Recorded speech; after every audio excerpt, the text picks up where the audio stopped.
أعوذ بالله من الشيطان الرجيم بسم الله الرحمن الرحيم ألم تر أن الفلك تجري في البحر بنعمة الله ليريكم من آياته إن في ذلك لآيات لكل صبار شكور وإذا غشيهم موج كالظلل دعوا الله مخلصين له الدين فلما نجاهم إلى البر فمنهم مقتصد وما يجحد بآياتنا إلا كل ختار كفور يا أيها الناس اتقوا ربكم واخشوا يوما لا يجزي والد عن ولده ولا مولود هو جاز عن والده شيئا إن وعد الله حق فلا تغرنكم الحياة الدنيا ولا يغرنكم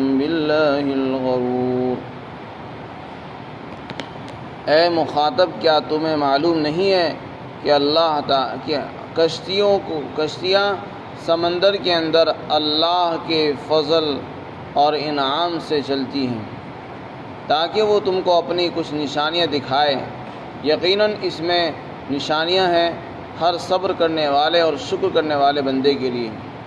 اور جب ان کشتیوں پر کوئی موج سائبان کی طرح چھا جاتی ہے تو وہ اللہ کو اس طرح پکارتے ہیں کہ ان کا اعتقاد خالص اللہ ہی کی پر ہوتا ہے۔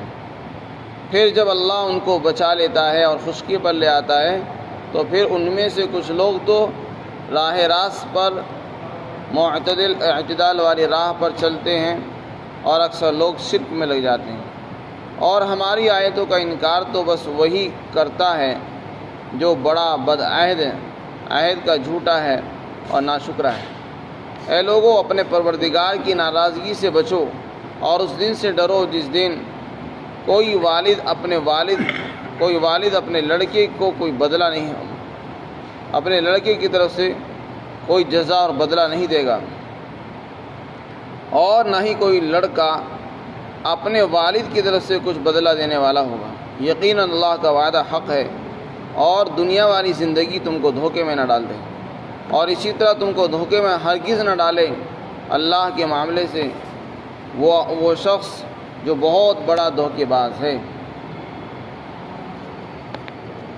یہاں پر اللہ تعالیٰ نے اپنی قدرت کو بیان کیا ہے تاکہ توحید کو ثابت کیا جا سکے۔ اللہ کو ایک ماننا یہ ہم سب کا عقیدہ ہے، یہی راہ اعتدال ہے۔ یہاں پر اللہ نے اس کی دلیل پیش فرمائی کہ لوگوں، تم اللہ کو ایک کیوں نہیں مانتے اور ایک ماننے کے بارے میں تم لوگوں کو شک ہو رہا ہے۔ فرمایا اس کے لیے سمندر میں تو دیکھ لو، سمندر میں پانی کتنا گہرا ہے، اگر ذرا سا معمولی لوہا اس میں ڈال دیا جائے تو وہ سمندر کی تہہ میں پہنچ جاتا ہے، اور اتنی بڑی بڑی کشتیاں جو سامانوں سے لدی ہوئی ہیں، انسانوں کا بوجھ اٹھائے ہوئے ہیں، وہ ڈوبتی نہیں ہیں بلکہ وہ پانی کی سطح پر چلتی رہتی ہیں۔ فرمایا یہ جو چلانے والا ہے یہ صرف اللہ ہے۔ یہ سمندروں میں جو کشتیاں تم کو نظر آ رہی ہیں چلتی ہوئی، یہ آبدوز کشتیاں جو پانی کے اندر سطح میں گہرائی کے اندر جاتی ہیں، جو پانی کی تہہ تک پہنچتی ہیں، یہ سب اللہ کے حکم سے، اس کی مرضی سے، اس کی مہربانی سے چل رہی ہیں۔ یہ اللہ کا انعام ہے، اس کو انعام سمجھیے۔ چنانچہ اللہ تعالیٰ جب چاہتے ہیں ان کو ڈبو دیتے ہیں، جب چاہتے ہیں ان کو بچا لیتے ہیں۔ بعض مرتبہ اللہ تعالیٰ ہواؤں کو ایسے تھپیڑے بھیج دیتے ہیں جو ان کشتیوں کا رخ موڑ دیتی ہیں اور ان کے لیے مشکلات کھڑی ہو جاتی ہیں، یہ اپنی منزل پر جانے سے عاجز ہو جاتی ہیں۔ پھر اللہ تعالیٰ معتدل ہوائیں چلاتا ہے تو پھر یہ کشتیاں چلنے لگتی ہیں۔ پہلے جو بادبانی کشتیاں چلتی تھی وہ ہواؤں کے ذریعے سے ہی چلا کرتی تھی، تو اگر ہوا ان کی سمت کی طرف کو گامزن ہے تو وہ کشتیاں جاری ہوتی تھی، اور اگر ہوا الٹے رخ پر چلتی تھی تو کشتیاں رک جایا کرتی تھی۔ لیکن آج بھی اگرچہ مشینی کشتیاں موجود ہیں، جہاز ہیں، اس میں بھی ہوا کو بڑا دخل ہے۔ فرمایا یہ سب اللہ کا انعام ہے، اس کو اللہ کی مہربانی سمجھیے تاکہ وہ تم کو اپنی کچھ نشانیاں دکھلائے۔ اللہ تعالیٰ تم کو دکھانا چاہتے کہ دیکھو یہ میری قدرت ہے۔ پانی پر چلانا، اتنی بڑی کشتیوں کو، سامانوں کو لاد کر ایک بر اعظم سے دوسرے بر اعظم ایک ملک سے دوسرے ملک لے جانا اور سامان کو فراہم کرنا، یہاں سے وہاں پہنچانا، یہ سب اللہ کا انعام ہے۔ اگر ایسا نہ ہوتا تو نہ تو تمہارے کاروبار چلتے، نہ تمہیں باہر کے سامان میسر ہوتے۔ تو ایک شہر کی منڈیاں دوسرے شہر کی منڈیاں یہ جو چل رہی ہیں، اس میں کشتیوں کا اہم کردار ہے۔ اگر یہ نہ ہوتی تو سامان کی فراہمی مشکل ہو جاتی۔ ابھی آج ہی کی خبر آ رہی ہے کہ آبدوز کشتی ہے جو پانی کی سطح میں ایک جہاز کے ملبے کو دیکھنے کے لیے گئی، اس میں کروڑوں روپے لوگوں نے خرچ کیے لیکن وہ ڈوب گئی۔ تو یہ سب اللہ کے حکم سے ہوتا ہے۔ فرمایا اس میں نشانیاں ہیں ہر صبر کرنے والے، شکر کرنے والے کے لیے۔ آگے فرمایا جب یہ کشتی چلتی ہے تو بعض مرتبہ طوفان آ جاتا ہے، پانی کا سمندری طوفان ایسا آتا ہے کہ موجیں اتنی بلندی پر اٹھتی ہیں، ایسا لگتا ہے کہ جیسے کوئی سائبان چھت ہے، بڑی بڑی موجیں ہوا کرتی ہیں چھتوں کی طرح، سائبانوں کی طرح، اور وہ ان کشتیوں کو ڈھانپ لیتی اوپر سے۔ پھر جب وہ کشتیوں کو ڈھانپ لیتی ہیں تو کشتی والے گھبرا جاتے ہیں۔ اگر اس میں مسلمان ہوتے ہیں تو وہ اللہ کو پکارتے ہیں اور اللہ اللہ کرتے رہتے ہیں۔ ان کا پہلے بھی اللہ پر یقین تھا اور اس مصیبت کی گھڑی میں بھی اللہ پر یقین رکھتے ہیں، دعا کرتے رہتے ہیں۔ دوسری طرف جو لوگ بتوں کی پوجا کرتے ہیں یا کسی بھی دھرم میں کے ماننے والے لوگ ہیں، لیکن جب وہ کسی مصیبت میں پھنس جاتے ہیں تو وہ اپنے بتوں کو، دیویوں کو سب بھول جاتے ہیں۔ یہ سمندر کا طوفان ایک ایسا طوفان ہے کہ ہر انسان کو اس میں صرف خدا کے سوا کچھ نظر نہیں آتا۔ مکہ کے جو کافر ہیں جب وہ سمندری سفر کرتے کشتیوں کا تو اللہ تعالیٰ فرماتے ہیں ویسے تو رات دن بتوں کی پوجا کرتے تھے، پانی کا بت الگ ہے، ہواؤں کا الگ ہے، اور اس کا الگ ہے، رزق کا الگ ہے، اس کا الگ ہے، لیکن جب سمندری سفر کرتے تھے اور وہاں کوئی موج آ جاتی تو اپنے خدا کو بھول جاتے، صرف اللہ کو پکارتے۔ ایسا معلوم ہوتا تھا بس یہی اللہ ہی پر یقین ہے، کسی اور پر ان کا یقین نہیں۔ آگے اللہ نے فرمایا کہ لیکن ان کا حال ایسا ہے کہ جب مصیبت میں پھنستے ہیں تو دعا کرنے لگتے ہیں، جب اللہ تعالیٰ ان کو بچا لیتا ہے اور ساحل پر، کنارے پر لگا لیتا ہے تو پھر یہ دوبارہ سے اپنے پرانے دین پر، پرانی حالت پر لوٹ آتے ہیں۔ اور جو مسلمان ہیں، ایمان والے ہیں، وہ اپنی راہ اعتدال کو اختیار کرتے ہیں، ایمان کو ہی مضبوطی کے ساتھ تھامے رکھتے ہیں۔ اس سے پتہ چلا کہ توحید بھی راہ اعتدال ہے، درمیانی راستہ ہے۔ آگے ارشاد فرمایا ہماری نشانیوں کا انکار تو وہی کر سکتا ہے جو بہت بڑا بدعہد ہو، عہد کو وعدے کا جھوٹا ہے، وعدے خلافی کرنے والا ہے اور بہت بڑا ناشکرا ہو، وہی ہماری آیتوں کا انکار کر سکتا ہے۔ ورنہ جو آدمی سچے دل سے، انصاف کی نظر سے اگر دیکھے گا تو وہ اللہ کو پہچان لے گا۔ پھر آگے فرمایا کہ اے لوگو، اللہ اپنے پروردگار کی ناراضگی سے ڈرتے رہو اور آخرت کا استحضار پیدا کرو، اس دنیا کے دھوکے میں مت مبتلا ہو جاؤ۔ فرمایا اس دنیا میں رہ کر اپنے رب سے ڈرتے رہو اور اس کی پکڑ سے بچتے رہو۔ ایسا نہ ہو کہ اللہ تعالیٰ تمہاری پکڑ فرما لے دنیا میں یا آخرت میں۔ پھر اس کے بعد فرمایا آخرت کا جو دن ہوگا، قیامت کا دن، وہ احتساب کا دن ہوگا، حساب کتاب کا دن ہوگا۔ اس دن انسان اتنا بے بس، عاجز، لاچار ہوگا اور اتنا مطلبی ہوگا کہ کوئی کسی کے کام نہیں آئے گا۔ یہاں تک کہ دنیا میں جو سب سے قریبی رشتہ سمجھا جاتا ہے وہ باپ اور بیٹے کا ہوتا ہے۔ فرمایا اس دن یہ رشتہ بھی ختم ہو جائے گا اور باپ بیٹے کے کام نہیں آ سکے گا، بیٹا باپ کے کام نہیں آئے گا۔ تو جو انسان کو جہاں اصلی ضرورت ہے اس کے لیے انسان کو کام کرنا چاہیے، جہاں کوئی کام نہیں آ سکے گا، دنیا میں تو کوئی بھی کام آ جاتا ہے لیکن یہاں کا فائدہ اصل فائدہ نہیں ہے۔ آخرت کے لیے انسان کو کام کرنا چاہیے، وہاں کا نفع، وہاں کا مفاد اصلی مفاد ہوا کرتا ہے۔ دنیا کے مفادات کے لیے تو سبھی کام کرتے ہیں، آخرت کے مفاد کے لیے کام کرنے کی ضرورت ہے۔